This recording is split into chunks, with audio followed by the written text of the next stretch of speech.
Oui, bonjour à tous pour une nouvelle vidéo. Comme je vous l'avais dit sur la précédente, j'allais vous parler d'un auteur, Baruch Spinoza, d'origine portugaise, qui est né en Hollande. C'était les Provinces-Unies, pardon, à l'époque, ça s'appelait. Donc il est né à Amsterdam donc, en 1632 et décédé assez prématurément à l'âge de 44 ans en 1677.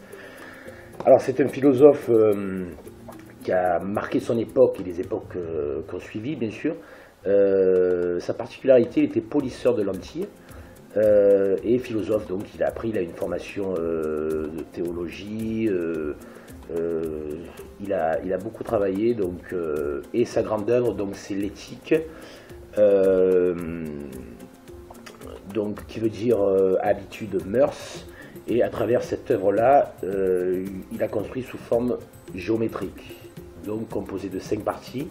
Donc la première partie parle de Dieu, la seconde partie de la nature et de l'origine de l'esprit, la troisième partie de l'origine et de la nature des affects, la quatrième partie de la servitude de l'homme, de la force des affects, et enfin, cinquième partie de la puissance de l'entendement, donc de l'intelligence et de la liberté humaine.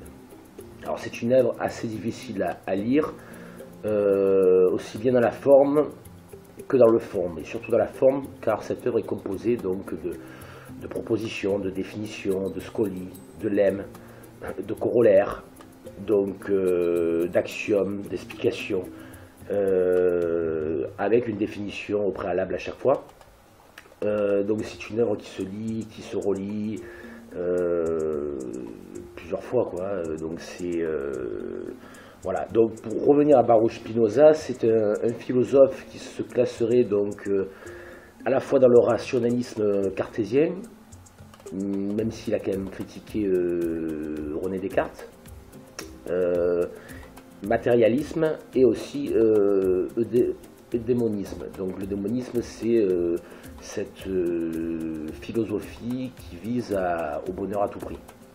Voilà, c'est un philosophe qui est assez particulier, qui a été expié de sa religion. Il avait des origines juives et il se considérait, ou plutôt ses prédécesseurs, comme un panthéiste. Donc pan, c'est la totalité, théisme, c'est Dieu. Donc pour lui, Dieu, c'était la nature. Donc d'où sa célèbre expression dans l'éthique, Deus sive natura, c'est-à-dire Dieu ou la nature, ou Dieu et la nature.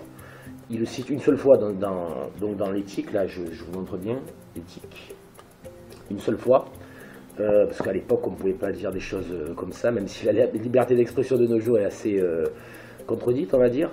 Et donc de quoi il parle? Donc de liberté, de bonheur, de béatitude, de pensée, d'essence, de substance. Pour lui, il n'y a pas de libre arbitre. Il part sur une philosophie du déterminisme.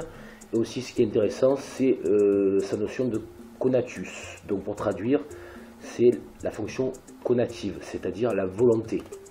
On a les fonctions cognitives, donc c'est l'apprentissage, le savoir.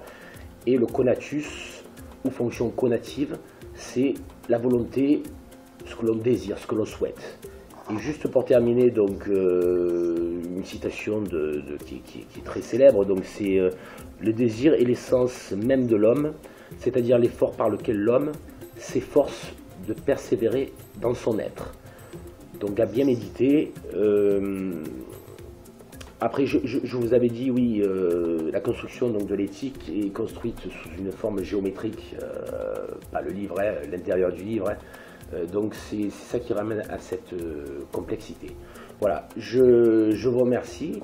Peut-être que pour la prochaine vidéo, je parlerai de Henri Bergson, donc, qui est beaucoup plus récent, un philosophe plutôt rationaliste, qui a écrit Mémoire et pensée, La pensée et le mouvement, pardon.